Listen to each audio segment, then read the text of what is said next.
there's a good argument that Rome never really did collapse. It kind of Yep. faded, and it Yep. always had like, rumps here, arm there. There was always like a piece of Rome floating somewhere, but it didn't really. It wasn't like it's 1402 route.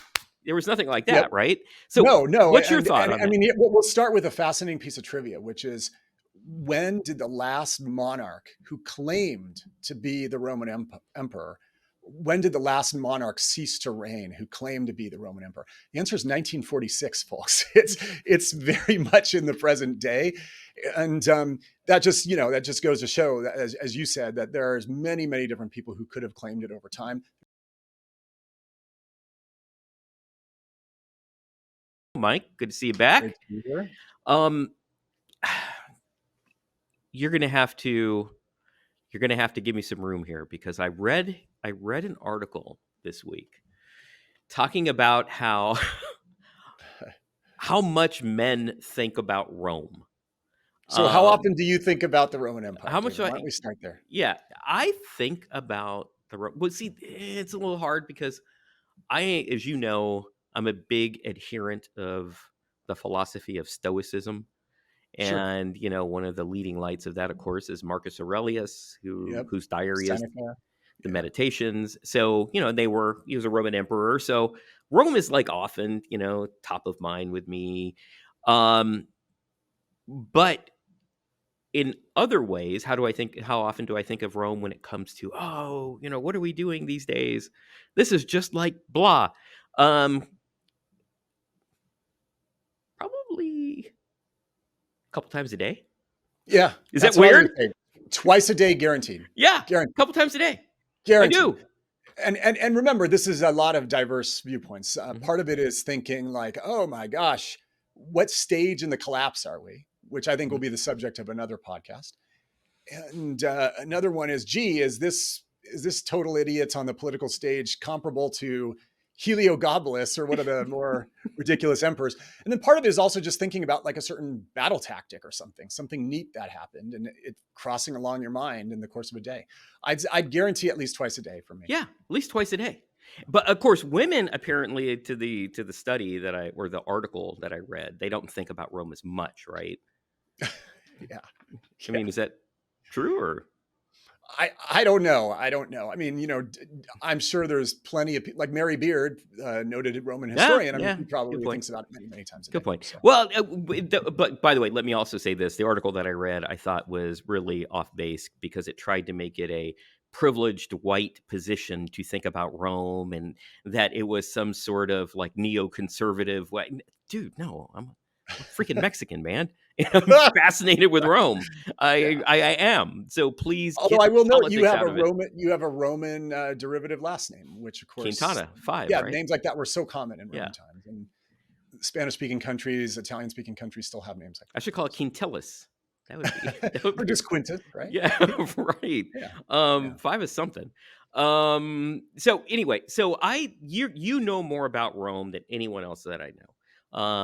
So what I have been always wanting to ask you about since I read the article was, one, did Rome actually collapse? Because I think there's a good argument that Rome never really did collapse. It kind of Yeah. faded, and it Yep. always had like, rumps here, arm there. There was always like a piece of Rome floating somewhere, but it didn't really. It wasn't like it's 1402 route.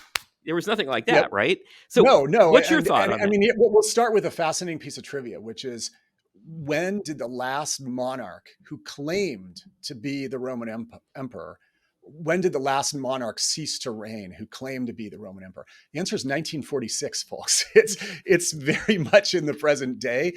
And that just goes to show that, as you said, that there's many, many different people who could have claimed it over time. There's people today who could claim it. And I think that's also a valid concept for people to start with, which is Rome never collapsed. It really did just fade away. The example that I give people, and you also note that the idea of Rome collapsing is by definition something that is only powered by hindsight. And what do I mean by that? Well, Everybody's familiar with how the Nazis occupied Paris and France during World War II, right? And if you go to that moment in time, 1940, when they invaded France, they took it over, and now it's run by the Nazis, right? You have a foreign power in the capital. And you would go to a French person and say, what is your ethnicity? He would say, I am French. Well, what is your country? It is France. Has France ceased to exist? No, we are just occupied. And he would be right. He would be absolutely right. And France obviously came back, right? It now exists again, right? But that's really what happened with Rome. There were successive waves of different people and cultures who came through. But at what point did people stop thinking of themselves as Roman and stop thinking of themselves as the Roman Empire if they were the or emperor, if they were the ruler? Surprisingly late in time. And there's people today who could claim to be the emperor. Well, first, before we get to that, because you have put together a list at my request of 9 people who are the most likely could claim, right, the Right, Roman Empire right, or the Roman throne. Who right. was the last one in 1942 that you referenced? 1946. The guy is still alive, by the way, and that is Simeon Saxe Coburg and Gotha. He was the Hold it. last czar of Bulgaria, and you'd be surprised. I mean, That's this the is where British the Empire, though. Saxe no, Gotha. no, it's same family. He is the Yeah. same family as Queen Victoria, as Queen Elizabeth II, Yeah. but he was the ruler of Bulgaria. And by the way, we should start with this concept. This is something, unless you think of the Roman Empire a lot, I'd be surprised how many people don't know this. The word Kaiser, the word Czar, these just mean Caesar. They're just a literal translation of Caesar. And so, whenever you had somebody calling themselves a czar, they were essentially saying, I am the spiritual descendant of Caesar. Mm-hmm. No, yeah, I did know that. Yeah. But no, I think you're right. I think most people don't know that. Yeah. So let's get to today. And you have a list of 9 people. How did you? Sure. What are the parameters for these 9? Well, of course, I mean, you have to, I guess the best place to start is what is the Roman Empire and what Yeah, made what would they somebody the get? emperor? What would they Right. get? Okay. So look, I mean, this is what historians generally accept to be what an empire was or emperor was. So first of all, you had to rule at some point the entire extent of the empire as it existed when you were reigning, right? You had to be, and that's internal legitimacy. You also had to have legal legitimacy internally. You had to have been named as an heir or a co-emperor by your predecessor, and you had to be accepted by some type of legal authority. That could be the Senate, it could be the patriarch in Christian times. And then you had to have international recognition, right? I mean, it's no good if some country somewhere says, hey, we're the blah, blah, blah. Somebody else there in the world of diplomacy had to recognize you as Roman. It's also important, I think, to have held Rome, although later emperors argued that Constantinople was good enough. And finally, you had to be culturally Roman. And that was things like you had to use the terminology. You had to call yourself Imperator Romano, right? You had to call yourself an autocrator, a basileus, something that implied emperor, not just king. You linguistically had to continue the traditions. You had to speak Latin. You had to build monuments that indicated you were a Roman Empire. The military had to be Roman, and you probably should have looked the part. That's what it means to be culturally Roman. So by those definitions, right, the last Roman emperor of antiquity, it wasn't in 476 AD when most people think so. It was actually in 610 AD, a fellow by the name of Phocas. And it's hard to distract him, but it's hard, bad pun. But he was the last Roman emperor of antiquity. He checked all the boxes. Fascinating things happened during his reign. First of all, it was a tradition that every emperor built a monument in Rome. He was the last emperor to build a monument in Rome. He was the last emperor to speak Latin. After that, they all spoke a different language, right? He was the last emperor to speak Latin and to use Latin as the language of the court. During his reign or shortly thereafter, there was a Roman legion that was founded by Augustus. It was like the 82nd Airborne or the 101st Airborne. It was their most elite legion. It was founded by Augustus. It fought at the Battle of Actium against Antony and Cleopatra. It still existed until his reign. After his reign, it was disbanded. Okay. So you have all of these things shifting. And more significantly, there was all these other changes culturally in terms of how Roman emperors looked. And so when I look at things, I say he was the last emperor of antiquity. But that's not our task today. Our task is to determine who could claim the throne today. All right. And what do they get? if they get the throne? There's really not much, right? There's nothing that they get Pat on the except back. yeah. Good for Although you. I will say that in for thousands of years, this meant a great deal to Yeah, yeah, monarchs. yeah, yeah. Well, I mean, hey, don't get me wrong. I would love it if I was the winner. I would think that would be pretty great. So I wasn't Yeah. trying to put it down at all. Okay, let's go from 9 to 1. These are your folks that can Okay, so claim the throne. people are going to be shocked about this, but believe it or not, King Charles. the no, Oh, really? the monarchs of Russia Okay. claim to be the heir of the Roman Empire. They call themselves the Third Rome. The royal house calls themselves the Romanovs of Rome. And what is their connection to the Roman Empire? Well, it's actually kind of laughable. You had back in the day, you had some members of the House of Romanov, some Russian kings who married some obscure Byzantine princesses as the empire was crumbling. They weren't even in line to get the throne. But then you also had Russia claiming to be the keeper of the Orthodox faith. And in their mind, the papacy was corrupt and Eastern Orthodoxy was the way to go. And so you had this idea that they had an empire, that they were blessed by the patriarch, and on top of that, that they had married into the Byzantine, the Eastern Roman crown, and so that therefore the Romanov family is the heir to the Roman Empire. I think it's laughable. That's why we rank them the lowest. But aren't the Romanovs all dead after 1917? Or No, there are still Romanovs alive to oh, this day. They are cousins of the family. There's actually one of them who lives in the San Fernando Valley here in Los Angeles. And really? yes, yes, Dude, that's and perfect. she's asked that I prostrate myself as someone of Roman heritage, but I thus far have refused. Oh my God, the Roman emperor is working at a freaking Kroger's at Chatsworth. I love it.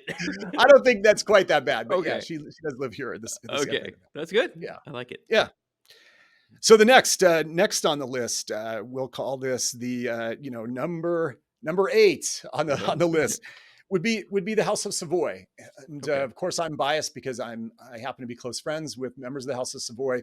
This is the royal house that ruled southeastern France and Switzerland and northwestern Italy for years and years, and then became the royal house of the reunited Italy. And they still are the heirs to the Italian throne.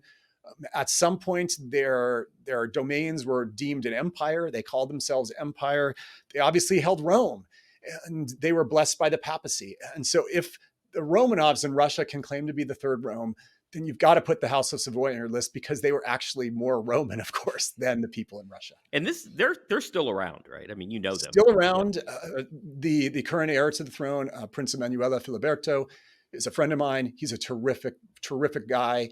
He's very forward thinking, and he just got headlines because he named his daughter as the heir apparent, which is something that for 2,000 years has not been the case, that women could inherit the throne. Hold it. So he still goes through the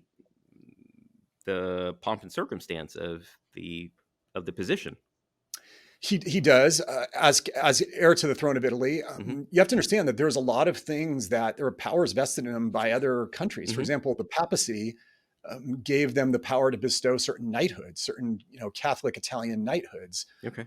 for time immemorial, and so they still have traditions and Okay. things and like that intimately tied. And by the way, his family too also married into the Byzantine emperor families twice, 3 times. So Okay. they've got as good of a claim as the Russians, or Sure. better, for Okay. sure. I like that one. He doesn't live in San Fernando. No, he splits his time between Monaco, Paris, Rome, Pacific Palisades. Yeah. Thank Uh, you. No, yes. I like that one. That's a good one. Okay. All right. Next, this is this would be number 7 on our list. Is that person we mentioned at the beginning of the broadcast, and that is the House of Saxe, Coburg, and Gotha. Yeah. And as you noted, right, that is Hmm. also the same house as Elizabeth II Correct. in Great Britain. They changed it to Windsor during World Yes, War they did. One because Yes, of the they did. anti-German, fervor. Sentiment. Yeah. So this guy is also what a fascinating individual. He was king. He is the last person alive who was a recognized head of state with diplomatic ties with all the countries during World War II. This guy was crowned Tsar of the Bulgarians in the 1940s as a very, very young boy. I think he was a boy king. But he was recognized by everybody internationally as Tsar of the Bulgarians until 1946. So this was a guy. There's a guy is still alive today who had an embassy in Nazi Germany and an embassy with FDR, which is hard to imagine. But what makes him even more fascinating is that this guy came back to Bulgaria in the year 2000 something, ran for prime minister and won. And so he was simultaneously he was king during World War II and served as prime minister.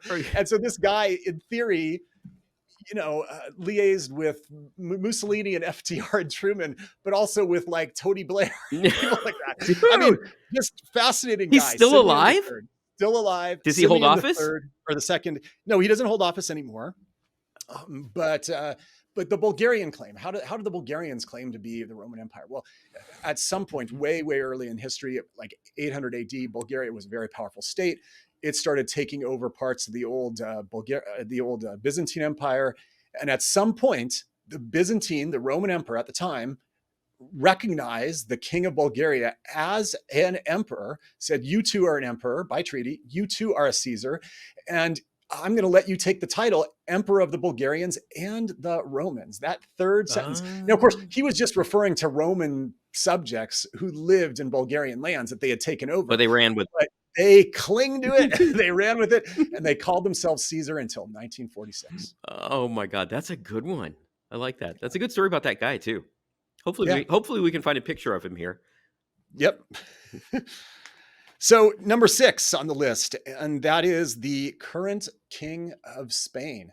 And of all the people on the list, he has the dignity of being the only still reigning monarch. So, if autocracy is one of the criteria, then this guy's got the best claim. So this is King Felipe the Sixth. He is the current head of the House of Bourbon and Anjou, the Spanish branch.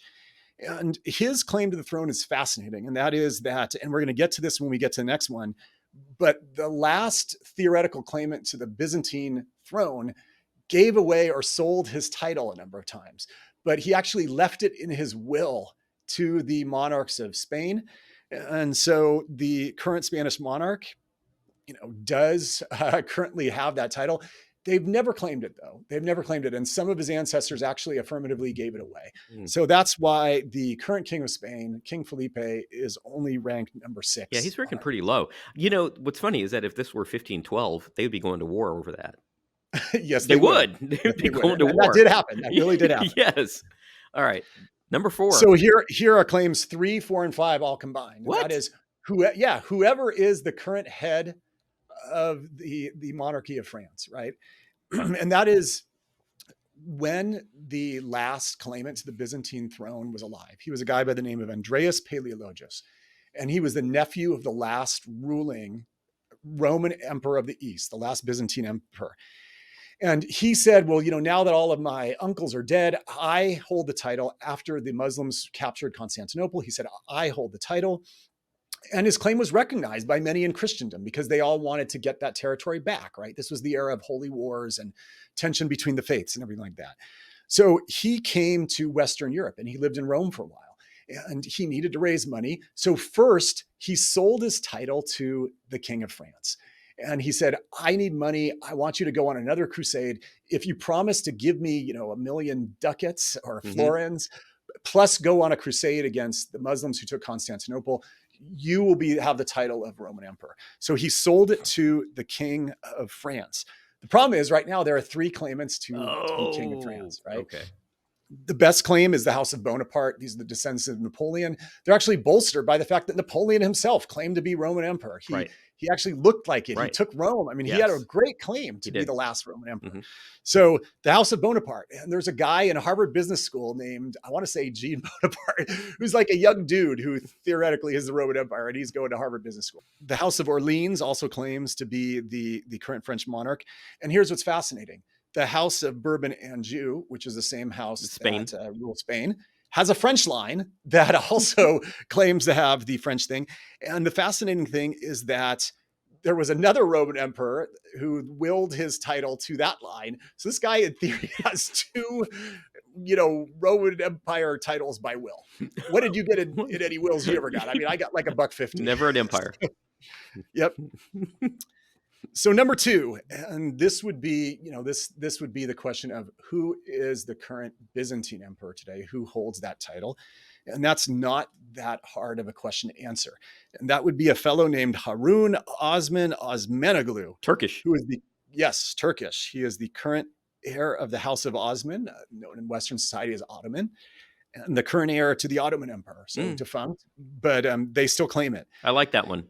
Yeah, and I think they were that's very clear. adamant. They were very adamant when they took over Constantinople. They said they started to call themselves Kaiser i Rum, which means the Caesar of Rome. And they never gave up on their claim that they should capture all of Rome, right? That even Rome and Italy belonged to them because they were the rightful heirs. And their point too was that, wait a second, Roman was pagan for a long time. They had the pantheon of gods. And then they switched to sun worship. They had Sol Invictus. And then they switched to Christianity. What are you saying a Muslim can't be emperor? We're just switching the religion again. We hold Constantinople. We believe in this concept of the Roman Empire. And so we are going to be the heirs of the Roman throne. However, there's some problems with that. And this we'll tell the story fully when we talk about the number one claimant to who would be the Roman emperor today. And that is the current head of the House of Habsburg. The Habsburgs. You know what? All roads lead to the Habsburg. Chins. Yes. And by the way, you told me one of the funniest jokes that only a history geek would get. And that would be, to give like a British insult to somebody, sort of one of those things that takes people a minute. And that would be like, you see someone at the gym and say, you got a really unique jaw, pretty strong jaw, like a Habsburg jaw. No one would get that. Right. Which, of course, for those of you who don't know, that implies that somebody's inbred. Yes. Right. They're right. kind of deformed. But anyway, good pictures out there. The fascinating thing is that, the concept of the Roman emperor never died in the West. They sort of kind of acknowledged the Eastern emperor for a while, but then at some point in the year 800 AD, the Eastern Empire was inherited by a woman. The Roman Constitution at the time said that you could not allow a woman to inherit. And so they said that the throne is vacant. And then you had Charlemagne coming together, and he pieced together the old Roman Empire pretty much with a few exceptions. And he actually held the city of Rome. And the Pope at some point said, you know what, the throne is vacant. This guy's reconstituted the empire. And he crowned him Roman emperor in Rome on Christmas 800 AD. And since then, there has been this concept of the Holy Roman Emperor. Voltaire's famous saying, right? It wasn't holy, it wasn't Roman, nor was it an empire. Yeah. Right. But over time, there were a lot of people who claimed it. You were going to ask me something. Go ahead. Yeah, no, because I was going to ask you, because we've talked about everybody but Charlemagne, right? Yes. And I was going to ask, where did Charlemagne work into this? But I guess his line is coming in at number one. He is number one. So the most fascinating thing is there was a fellow by the name of Charles V. Of course, most people recognize him because he was this powerful figure during the 1500s. He actually held several thrones at the time, but more significantly, he recaptured Rome. He called himself Roman Emperor. And this is something that, we talked about this at the beginning. It shows the power of this title. This is 1527. This is 1500 years after Caesar and Augustus and after the whole concept was founded. And he and the Ottoman Sultan went back and forth and fought wars over who could have the title of Roman Emperor. They fought wars. They signed treaties. They sent diplomats to negotiate this.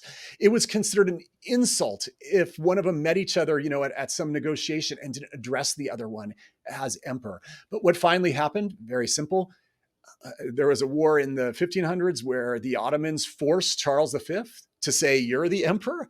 But then a few years later, there was a war in the early part of the 1600s where the Holy Roman Emperor forced the Ottomans to say, no, you are the Roman Emperor. Last one standing, folks. It's Rudolph II, Charles V. They held Rome. They had an empire. It was sanctioned by everybody, including the old Eastern Emperor.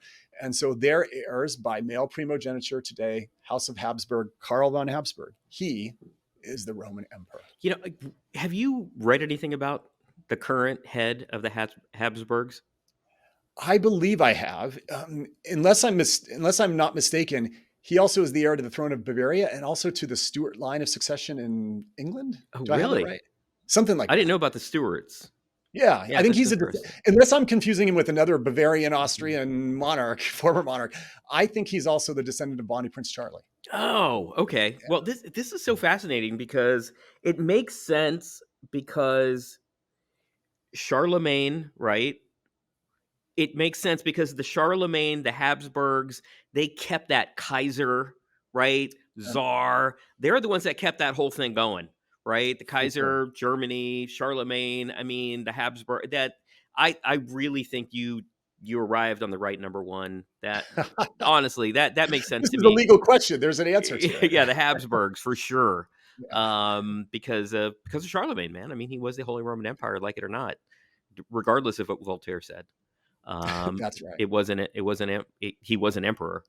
Um, so that was fascinating, Mike. I really love that. That was good. I'd like to get Yeah. more into the Habsburgs. We should do an episode on the Habsburgs. If you'd like to hear that, let us know. For those of you who are into history as much as we are, but I would like to talk more about the Habsburgs and their influence on much of modern history and their influence on the wars in which we've had, even up to today. Right? They are a very power behind the power.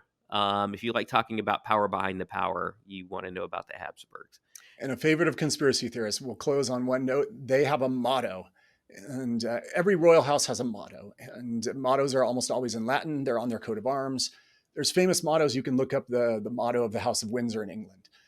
The Habsburg motto is AEIOU, and they have not revealed to this day what it stands for. There's many speculations. One of the most fascinating ones, of course, and this is in German, but in German it would stand for all of the earth is underneath Austria, which is fascinating, right? And but there's all sorts of conspiracy theories about it. But that's their motto, AEIOU, and they are not telling what it stands Oh, for. I want to do that episode. I love that. Mike, thank you for such an amazing. You did some great research on this, and this was a really good episode. I really appreciate it. If you disagree with anything Mike said, if you think you are the rightful heir to the Roman Empire, let us know in We the want to hear from comments. you. Yeah, we really love bonus points if you're in the San Fernando Valley. Yes, Henrietta in Chatsworth, we're talking to you. Chatsworth. Chatsworth is my go-to town. Thanks, Mike, and thank you all of you for watching. Appreciate it. We'll see you next time. Hey, if you like what you hear, like and subscribe. It really means a lot, and we would love to have you coming back every week. Thank you.